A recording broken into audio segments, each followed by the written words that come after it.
Hello, seminarians. This is the Primordial Seekers. I'm Sean. I'm Layla. And I'm David. And today we're going to be talking about webs of meanings and makers of the world for the second semester. So the whole point of this class, in my opinion, is to dissect various backgrounds and literary topics, looking beyond their metaphorical horizon to understand what they're trying to convey in more ways than one. Exactly. I think that the major web of meaning is how life communicates. For humans, the most prominent form would be the language system we developed, followed by reading and writing. As living beings, we are meant to share thoughts and actions with one another. As time has passed, we have only grown in our efficiency to communicate. Now we can do it through text from thousands of miles away. In week 1, we discussed Getting Oriented, Identity, Difference, and Mayhem. We read Twelfth Night and Shakespeare in Love. David, do you want to start by talking about Shakespeare in Love? Yes, of course. Shakespeare in Love was about two lovers, Shakespeare and his muse. They couldn't be together because of their economic standings. It was a story of love, passion, and sadness. We saw themes of disguise, motive, and poetry. We saw his muse, the lady, disguise herself as a man so she could act in his play, as women weren't allowed to act in plays back then, because it was deemed indecent for them to participate in plays and make money from such public performances. So, Sean, could you please talk about Twelfth Night? It relates to Shakespeare in Love. Yeah, for sure. So, in the 12th night, Viola is separated from her twin brother Sebastian. She disguises herself as a man named Cesario to work for the Duke Orsino, who she falls in love with. He is in love with Olivia, who is in love with the disguised Cesario. In the end, Sebastian is alive and ends up with Olivia, while Viola reveals herself and ends up with Orsino. This explores very similar themes to Shakespeare in Love. Layla, do you want to compare the two? Yeah, this definitely reflects the 16th century culture of the time, especially the role of women in a patriarchal society and the purpose of marriage and the effects of social class in a status-centered world. In Shakespeare in Love, Viola must disguise herself as a man to pursue passion for theater. This highlights the lack of independence and opportunities that women had. And in Twelfth Night, this similarly happens because Shakespeare tries to shock the audience and challenge these norms through Viola's cross-dressing. And during this time, women did have to hide or change themselves to gain freedom or choice in a male-dominated society. And the next theme I'm going to address is social class and marriage. And as shown in these pieces, marriage was more of a choice and action made for status and arrangement, not personal desire, love, and especially not for the woman. It was a strategic sacrifice that Viola made for her family, and she was promised to marry Lord Wessex for money and status. And similarly, in Twelfth Night, Olivia was expected to marry nobly, yet the plot twist is that love leads her elsewhere.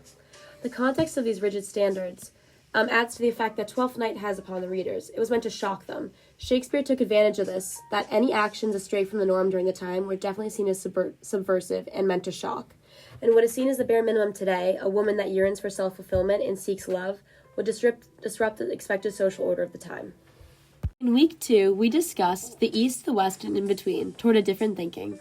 For me, the story of storytelling was my favorite reading this whole semester and has made me appreciate every story I read much more now.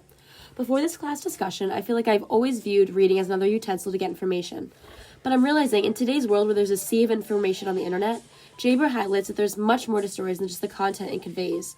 It has been a part of our evolution, and each story is a sign of every single person who has altered it. Each individual during the culture of the time has made a mark on the story they share. I feel as though each story is almost its own entity. It's an ever-changing independent that grows alongside us. Sean, do you want to continue talking about this? Yes, I agree with you. I also liked how stories are compared to living organisms and how they're uncannily similar. For example, each has their own interests, they both want to be shared, they both grow and change, they compete for attention, and they multiply. David, why do you think that humans are such good storytellers? Humans are such good storytellers because of the idea of exogenetic heredity, which is the idea that our environment impacts us. There's no true self, and we're just a summation of our environment.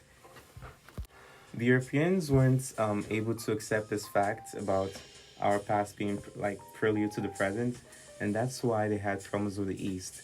They filled their empty skulls, the empty skulls of Easterners, with sand to measure the intelligence in relation to Europeans. And that was just because they couldn't accept the fact that their past was the same as the Easterners. Week 3 is about the information horizon. This week, we discussed what limits people's access to and understanding of information. For example, people met up at coffee houses to exchange ideas and exercise power. They were like the social media of the time, and when the government tried to suppress them, like King Charles tried to do, it was like censorship. There was also an information horizon in language. Sean, do you want to speak more about the influence of language on people's perception? Yeah, sure. The Sapir-Whorf hypothesis suggests that the language we speak influences how we conceptualize the world. This relates to linguistic relativity, which suggests that language influences our thoughts and perceptions, particularly the connotations in which we understand it. Essentially, the language we speak shapes our reality. Yeah, I absolutely agree with that. It goes without saying that it's harder to decipher the true meaning of a language when one isn't versed in it. This is why the truth in language is so easily lost in translation from its original form to another. There will be discrepancies and alterations in the process of translation, as not all words are transferred perfectly. And we see this in translation, we see this loss in translation in the way the West are the authors of history. Due to their lack of full comprehension of the East, they tended to portray the East as uncivilized and savage, losing what they stood for in their attempt at understanding them. And this misunderstanding was also due to their diverse cultures and what each side deemed important. In week 4, we read from the solid form of language. A quote I liked from here is, "Writing is language displaced from the mode of immediate gesture or speech to the mode of memento." This means that the moment-to-moment nature of language can be made permanent. Yeah, I totally agree with that, Sean. I feel like this reading made me understand that writing gives language a physical presence besides just sound. It's able to last across time and space. Besides a writer's diction, typography and the word's appearance equally shapes the way we read and interpret text. In week 5 through 7, we read The Question of Who. It was about a cultural misunderstanding that arose when John Hu, a Chinese Christian convert, traveled to France in the 18th century with John Fouquet. What began as a religious journey turned into Hu being sent to a mental asylum because of cultural biases and difference in concepts of reasoning and behavior. It is important not to jump into conclusion whether Hu was good or bad, because history is usually written by the victors. We do not know Hu's perspective, hence we can't understand the full story. His actions were based on his cultural backgrounds, which differed greatly from the European mindset. During this week, we also watched the film Arrival. I didn't know what to expect from this movie, but I was really blown away by it. While slightly confusing, I see why it is praised for its creativity. It relates to our class with the entire language code and the Sapir-Whorf hypothesis. I think the biggest plot twist, although it seems obvious in hindsight, was when I figured out that the scenes with her daughter were not flashbacks, but glimpses in the future. Yeah, the fact that she could see her divorce and daughter's death in the future and still decided to marry and have a kid just for the sake of loving and living, despite knowing the pain she'll have to endure, has led me to wonder if I'd be just as strong to give myself to vulnerability and love, the very things that make us human. The film also challenges the way we look at time, memory, and language.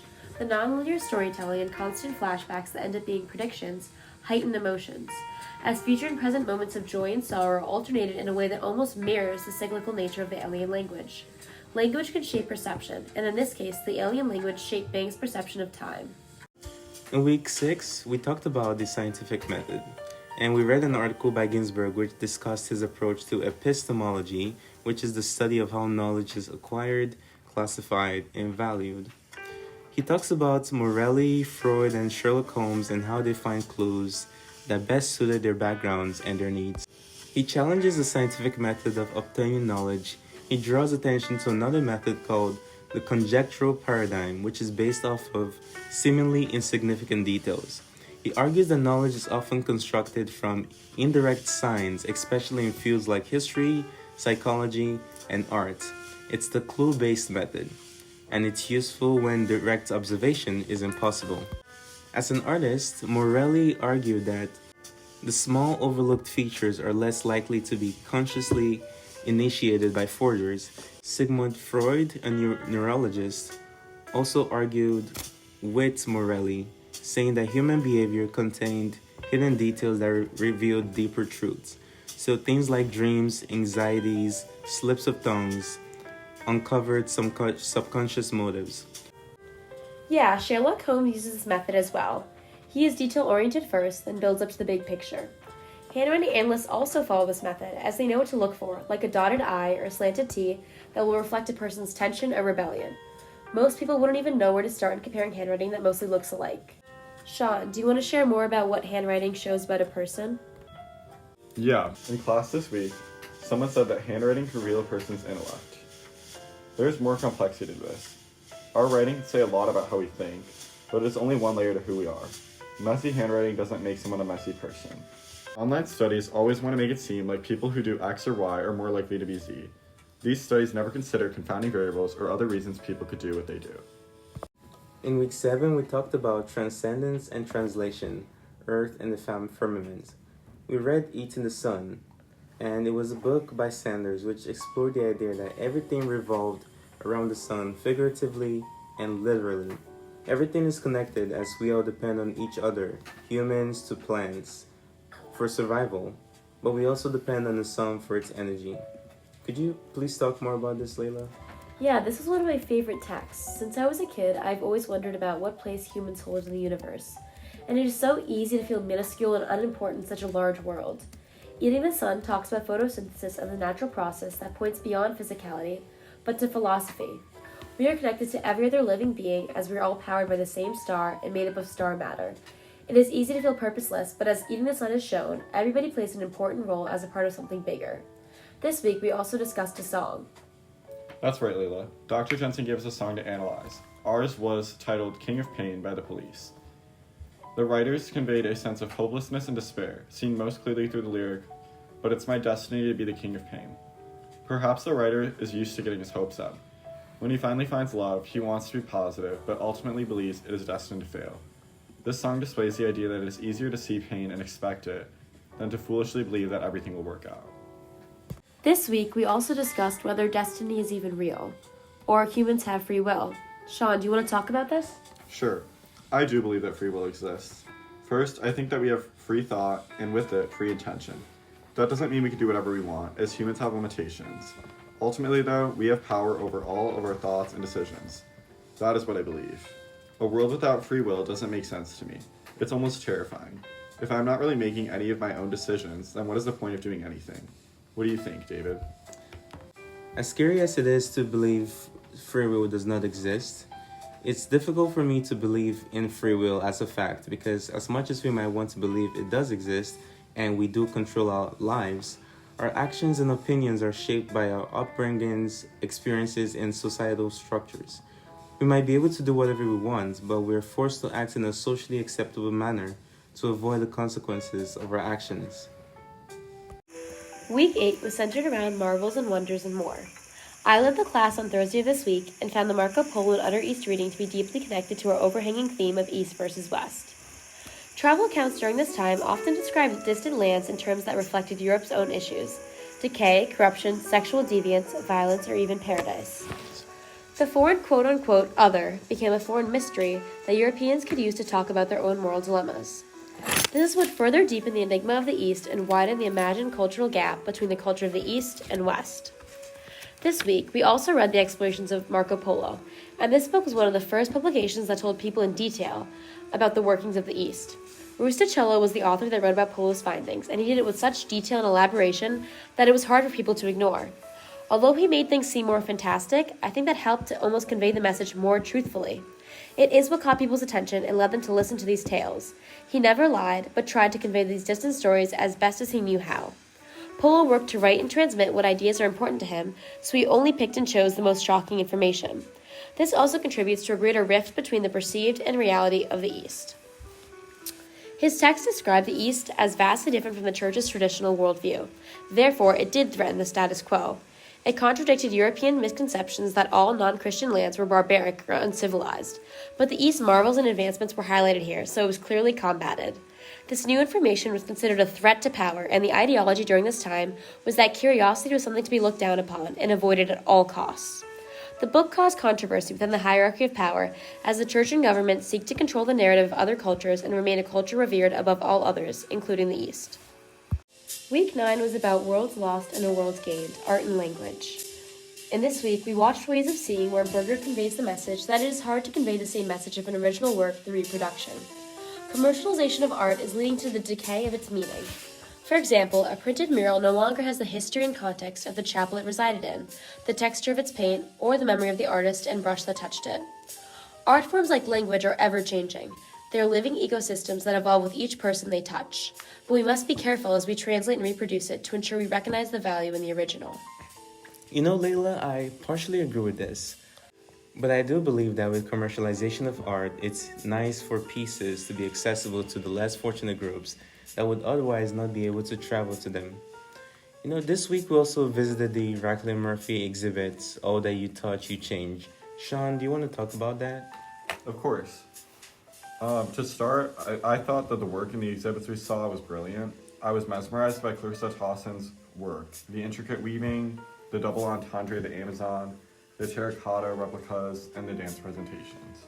It also related to the work of our class, specifically through the unique maps and cosmos themes. Week 10 is a continuation of Week 9, but for this week, we focused on science, philosophy, and cognition. We read Termites and Telescopes, and in this reading, we talked about two forms of knowledge. The telescopes represent a scientific way of looking at the world, and the termites symbolize the collective knowledge that even small organisms can gain through experience and evolution. They learn by living. The only thing that differentiates humans from termites is that humans don't have evolutionary restrictions, and we can fit any environment. Termites are incredible at learning for survival. The mounds they create aren't made by a blueprint, but are passed on. If they were given plentiful time and survival deemed it necessary, termites would be able to develop telescopes just like humans. We are more like termites than we think. Yeah, exactly. Some of the main points I think we can make from this are that no species has ever had or will ever have too much power, even humans. Additionally, we are not the only creature with rationality. Our ability to rationalize, think critically, and show positive emotion is dependent on being an animal. As much as I do agree with that, humans do fall short at underestimating other animal species, though. Some of us tend to believe that we're the only species that possess a soul. But according to Thomas Aquinas, 3 qualities of a soul-bearing individual are the ability of a being to grow, sense its environment, and desire knowledge by showcasing curiosity. From a theological standpoint, humans are greater than other animals, but with the existence of a purpose and those 3 qualities in other animals, one can prove that other animals such as octopi have a soul. The theme for week 11 was self and society reconceived and embodied. David and I led this class discussion. David, would you like to talk about the quote for this week? Absolutely. So the quote for this week is, "All fixed, fast-frozen relations with their train of ancient and venerable prejudices and opinions are swept away. All new-formed ones become antiquated before they ossify. All that is solid melts into the air, all that is holy is profaned, and man is at last compelled to face with sober senses his real conditions of life and his relation with his kind." Karl Marx. So this quote basically means we should not get attached because tomorrow is already old news. With capitalism, we lose track of time. When it says all that is solid meets air, it means that what seems permanent will soon vanish due to capitalism. All that is holy is profaned, meaning religion and everything that's held sacred like family ties will soon be used to gain profit. There will be no more morals in the search for more. And the last line, which says, with sober senses, man will be able to face the real conditions of life, means that people, after being torn apart by capitalism, will realize that the true gold is their relationship with one another. In Bjornerud's How Thinking Like a Geologist Can Help Save the World, she defines timefulness as the habit of seeing things not just as they are now, but also recognizing how they evolved and will continue to evolve over time, perceiving the world in a 4-dimensional way. David, can you further emphasize what she means? Basically, she compels us to rethink who we are and how we relate to the world in a way that honors how we live. Altogether, it sounds like a call to reimagine what it means to be a person and part of a society, not as separate or purely mental constructs, but as something deeply connected to our bodies, actions, and experiences. A layer of timeliness, it's the concept of time, and it's the idea that perception of time is based on schedule and circadian rhythm. Could you please relate the allure of timeliness to Sanders's Eating the Sun? Sure. Sanders' narrative often emphasizes the interconnectedness of all things, suggesting that even in what we perceive as emptiness, there is a rhythm and flow. a dance of particles, energies, and forces that shape our existence. Her writings encourage readers to wonder about these subtle movements, appreciating the beauty of the universe's constant motion. Thank you. In week 12 to 13, we talked about humanity, technology, and reason changed. We read Giving Up the Gun, which was about Japan refusing the gun in their society because it didn't fit the world they wanted to build. There were more important things to them, and the government wanted control. This decision was in an attempt to preserve societal hierarchy and promote honor in warfare. Yeah, do you know what I find interesting about this reading is I think the author parent's background. He used to be a rural farmer that wrote books on sustainable living and farming, and that's why I think he's come to understand and appreciate preserving tradition and old ways of living. He realizes that the new mass machine production of food is unsustainable, and I think he's applying this logic to, Japan rejecting the gun. I think the argument of this is that society shouldn't always lean towards progress just for the sake of progress, because tradition often holds symbolic value and identity of its people. It is meaningful to Perrin because he challenges the very common assumption nowadays that technology advancement and mass production is inevitable. But we can prevent it, in this case, prevent mass violence or a change of values. Perrin shares his story to spread the message that we can fight it. Personally, I think it is nice to see identity preserved in a day and age where people blindly follow the next big thing without thinking of consequences.